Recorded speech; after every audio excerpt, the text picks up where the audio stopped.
আজকে আমি রসগোল্লা বানাবো। এই যে দুধ নিয়েছি 1 কিলোর থেকে একটু বেশি, ছানা কাটবো, উনুনে চাপিয়ে দিয়েছি। এটা বলক উঠে গেছে, দেখেন। এবারে আমি এই লেবু দেবো, লেবু দিয়ে কাটবো। আপনারা ছানা কাটা পাউডার দিয়েও কাটতে পারেন।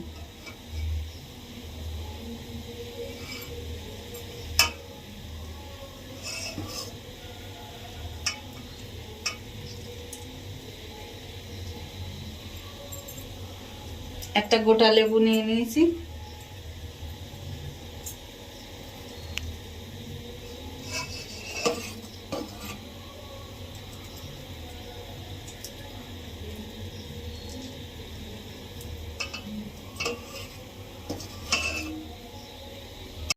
দেখেন দুধটা ছানা কেটে গেছে।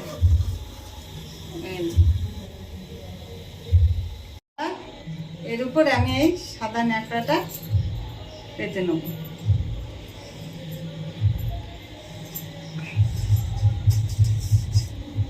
ছানাটা ছাড়বো।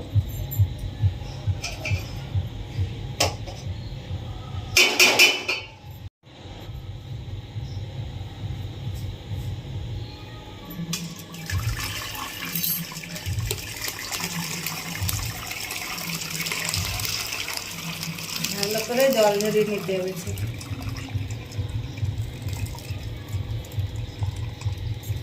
আমি এবার জল দিয়ে একটু ধুয়ে নেবো ছানাটাকে ভালো করে। আপনারা ছানা কাটা পাউডার দিয়েও কাটতে পারেন। আমি লেবু দিয়ে কেটেছি।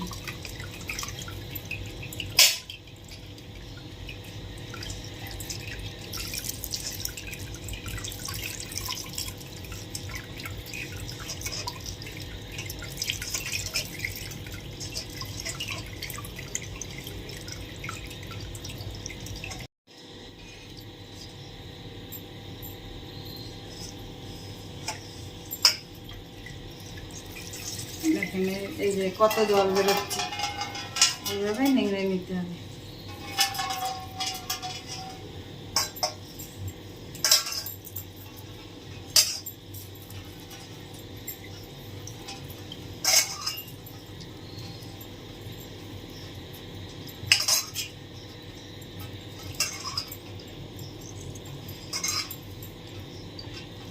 এটা ভালো ঝরে গেছে, আমি নিংড়ে নিয়েছি ওই ন্যাকড়াটা। এই যে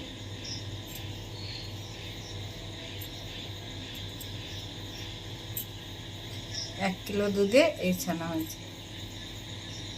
এতে আমি উপকরণ দেবো সামান্য একটু ময়দা,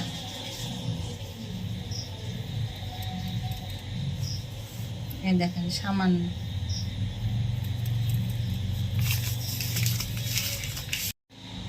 দেবো সামান্য একটু সুজি।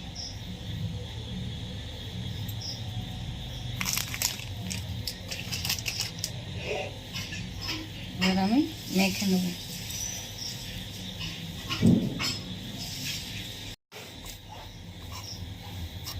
দেখেন এইভাবে ভালো করে চটকে নিতে হবে ছানাটাকে।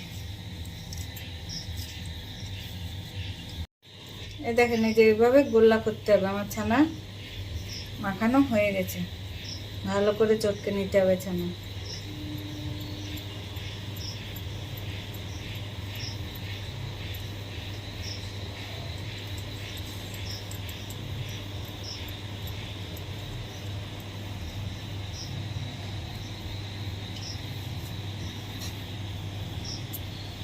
দেখেন আমার গোল্লা করা হয়ে গেছে। এবার আমি রস করব। 1 বাটি চিনিতে 3 বাটি জল দেবো।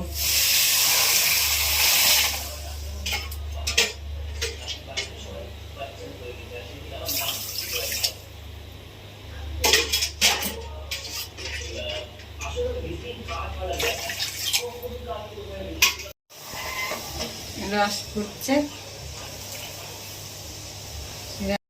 গাঢ় হবে। দেখেন আমার শিরাটা হয়ে আসার মতন হয়েছে।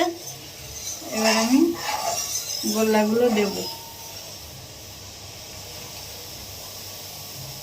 দেখেন আমার রস রেডি, আমি দিয়ে দিচ্ছি গোল্লাগুলো।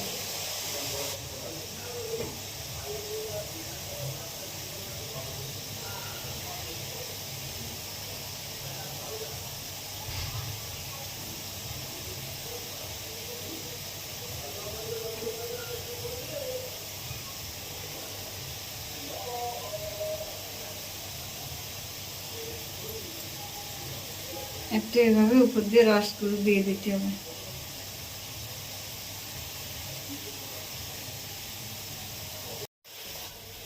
কিছুক্ষণ একটু ফুটাতে হবে, 15 মিনিট মতো।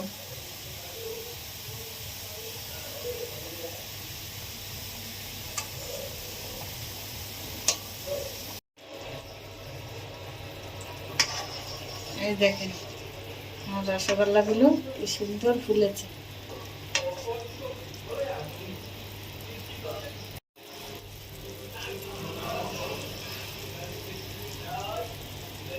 এলাচ,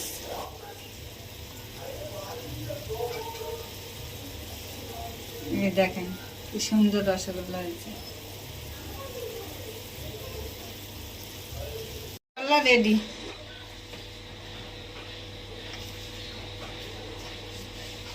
বিজয়া দশমীতে মিষ্টি কেনা লাগবে না, বাড়িতে এইভাবে রসগোল্লা বানিয়ে আপনারা করে খেতে পারবেন।